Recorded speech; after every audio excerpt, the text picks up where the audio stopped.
ঠিক এই সময়ে আল্লাহর কত বান্দা অসুস্থ হয়ে হাসপাতালের বেডে আছে, কত মানুষ অ্যাক্সিডেন্টের মধ্যে পড়ে আছে, কত মানুষ বিপদ আপদের মধ্যে আছে, কত মানুষ কত পেরেশানির মধ্যে আছে। যদি ঠিক এই সময়েও আমরা কোন হাসপাতালের মধ্যে যাই, পঙ্গু হাসপাতালে, ক্যান্সার, হৃদরোগ এমন হাসপাতালে, দেখবো যে অনেক মানুষ অনেক কষ্টে আছে, অনেক সমস্যা আছে, তখন মন থেকে বের হয়ে আসে আলহামদুলিল্লাহ। মানে এগুলো দেখলে হৃদয় থেকে মন থেকে যেভাবে আলহামদুলিল্লাহ শব্দটা আসে, যে আল্লাহ আমাকে কেমন সুস্থ রাখছে না। আল্লাহ চাইলে রোডের গাড়ির একটা অ্যাক্সিডেন্টে আমিও পঙ্গু হয়ে যেতে পারতাম, ক্যান্সার আক্রান্ত হয়ে আমি হাসপাতালে থাকতে পারতাম। তো আল্লাহ সব কিছু থেকে হেফাজত করছে, শুধু তাই না, আল্লাহ আবার আমাকে আল্লাহর কুদরতি পায়ে সেজদা করার জন্য মসজিদে নিয়ে আসছে। এমন ভাই কি আমাদের আছে না? সুস্থ আছে, সবল আছে, কোনো পেরেশানি নাই, কিচ্ছু নাই, এরপরও বাসায় বসে রয়েছে, আছে না বলেন? আছে।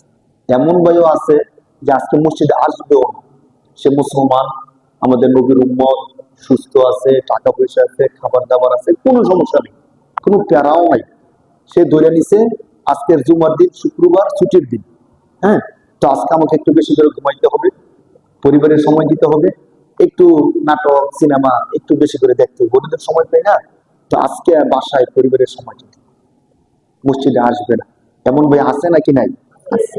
ওই ভাইটা যদি দেখতো যে হাসপাতালের বেডের মধ্যে বসে বসে কাতরানো লোকটার কত কষ্ট, হ্যাঁ, যে ব্যক্তির পা নাই, হেঁটে হেঁটে মসজিদে আসতে পারে না, তার কত কষ্ট, সে যদি রসুলের ওই হাদিসটা জানতো, যে হাদিসে রসুল সাল্লাল্লাহু আলাইহি সাল্লাম অসুস্থ হয়ে গেছেন, মসজিদে আসবেন দূরের কথা, দাঁড়ানোর ক্ষমতা রসুলের নাই। হম ওই সময় আল্লাহ রসুল দুইজন সাহাবীর কাঁধে ভর করে মসজিদের দিকে আসতেছে।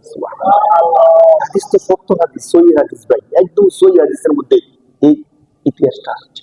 আল্লাহ রসুল এক কাদের বর রাখছে আলী রাদিয়াল্লাহু তাআলা, আর এক কাঁধে বর দিচ্ছেন আব্বাস ইবনে আব্বাস রাদিয়াল্লাহু তাআলা।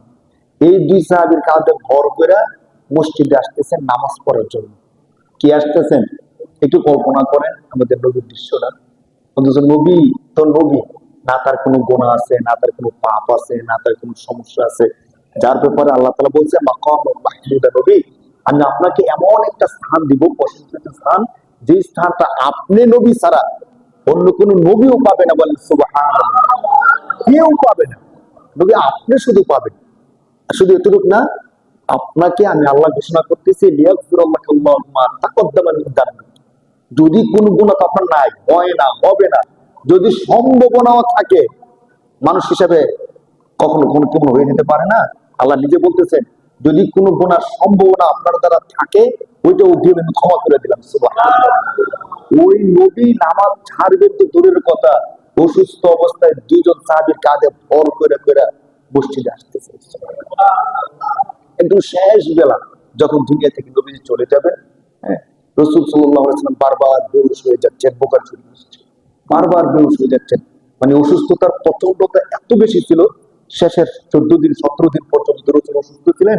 একদম শেষ দিন সোমবার দিন রাসূল সাল্লাল্লাহু আলাইহি ওয়াসাল্লাম চলে গেছেন, রবিবার দিন, শনিবার দিন, এই দিনগুলোতে রাসূল এত বেশি মানে অসুস্থ হয়ে যাচ্ছেন, অসুস্থ জ্বরের প্রকোপে রাসূল বারবার বেহুশ হয়ে যাচ্ছিলেন।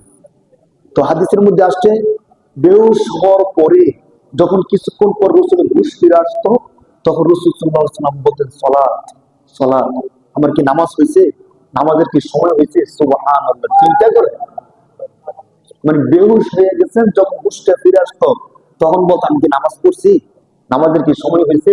তো সাহাবারা বলতো আলোচনা একটু আগে তো আপনি নামাজ পড়ে আসছেন, এখন তো নামাজের সময় হয়নি। মানে কিচ্ছু স্মৃতিতে নাই।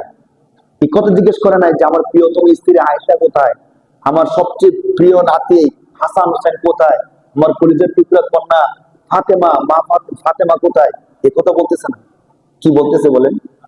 নামাজের সময় হয়েছে, আমি কি নামাজটা পড়ছি? আল্লাহু আকবার। আমরা উম্মত, ওই নবীরই তো উম্মত, আমরা তো আশিক রাসূল না, আমরা তো শ্রেষ্ঠ নবীর শ্রেষ্ঠ উম্মত। তো ওই শ্রেষ্ঠ নবীর শ্রেষ্ঠ উম্মত যদি সুস্থ আছি, কোনো সমস্যা নাই, বাড়িতে কোনো সমস্যা নাই, এরপরও যদি এমন পবিত্র একটা জুমার দিনে মসজিদে আসতে না পারি, হ্যাঁ, আল্লাহর ঘরে আইসা আল্লাহর কুদরতি পায়ে সেজদা দিতে না পারি, আমার থেকে হতভাগা দুর্ভাগা আর কেউ আছে বলেন? আমার তো মনে হয় না। অন্য কিছুর দরকার নেই তো নামাজের জন্য, আমি যে নবীকে সবচেয়ে বেশি ভালোবাসি, শুধু ওই নবীকে ফলো করলে তো চলে? যে আমার নবী কেন পাঁচ ওয়াক্ত নামাজ এত কষ্ট করে পড়তেন, কেন কেন এত কষ্ট করে নামাজ পড়তেন? নবীজির তো সবকিছু মাপ ছিল, শুধু পাঁচ ওয়াক্ত নামাজ না। বুখারী শরীফের আরেক হাদিসের মধ্যে আসছে, রাসূলুল্লাহ সাল্লাল্লাহু আলাইহি সাল্লাম রাত্রিতে নফল নামাজ দাঁড়ায় দাঁড়ায় পড়তে পড়তে পরিস্থিতি এমন হয়েছিল, আল্লাহ রাসূলের পা মোবারক ফুলে গেছে। সুবহানাল্লাহ, পা মোবারক সত্যিকার অর্থে ফুলে গেছে। অথচ আমাদের পুরো লাইফ, একদম ফার্স্ট টু লাইফের জীবনে দেখেন, কারো কি কখনো এমন হয়েছে যে নামাজে দাঁড়ায় থাকতে থাকতে পা ফুলা না, পা ব্যথা হয়েছে? এমন কি হয়েছে কখনো আমাদের বলেন, যে নামাজে দাঁড়ায় থাকতে থাকতে পা ব্যথা হয়ে গেছে? এমন হয় হয়েছে? রমজান মাসে 20 টাকা তারাবি বললো, এত বেশি নামাজ, হুজুর যেভাবে তেলাওয়াত শুরু করছে, আজ পর্যন্ত নামাজ আর শেষ হইব না, আর একটু দ্রুত পড়ায় শেষ করে দিক। 1 ঘন্টা 10 মিনিট দরকার কি, 1 ঘন্টার মধ্যে নামাজটা শেষ হয়ে যাক না?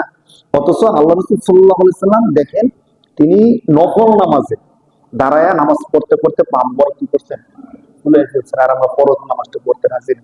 তাহলে হাশরের ময়দানে রাসূলুল্লাহ সাল্লাল্লাহু আলাইহি সাল্লাম, বুখারী শরীফের হাদিস 2 দিন আগে মাত্র আমি পড়াইছি, ওই হাদিসের মধ্যে রাসূলুল্লাহ সাল্লাল্লাহু আলাইহি সাল্লাম বলতেছেন যে আমি তোমাদের আগে হাশরের ময়দানে থাকবো, ইন্নী ফারাতুকুম আলাল হাউজি, হাউজে কাউসারের মধ্যে আমি তোমাদের আগে গিয়ে থাকবো।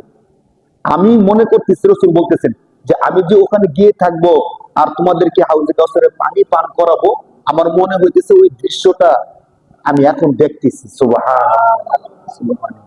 এখন আমরা যে উম্মতরা নবীজির উম্মত, নবীজিকে ভালোবাসি দাবি করি, কিন্তু নামাজের বেলা আমি নাই।